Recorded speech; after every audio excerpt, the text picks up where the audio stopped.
Welcome to the SmartBackup End User Restore Guide video series. The series includes several short videos, each covering a specific restore scenario. In this video, we will show you what to do if you do not have a backup copy of the sheet in your SmartBackup Vault workspace.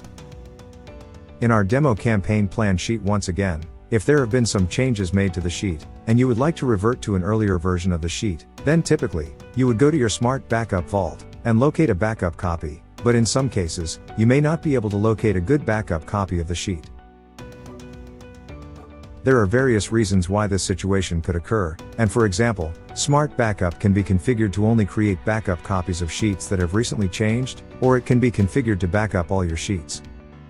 In this example, however, you can see that when SmartBackup ran, it did not create any backup copies, as there were no sheets that met the backup criteria.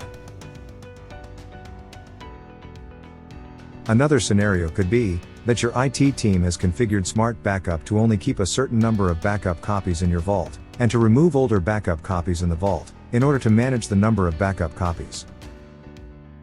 In these cases, what you would need to do is reach out to your IT department and have them restore the sheet or data that you need from an export backup copy that they will have available on the SmartBackup server.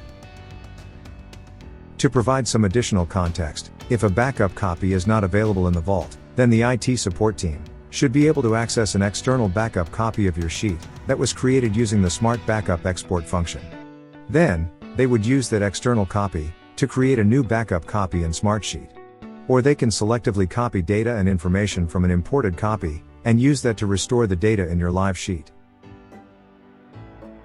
And that concludes this example. You can find more details about SmartBackup on our website at www.aqworkflow.com. And, if you have any other questions, please reach out to your IT department. Thanks for watching.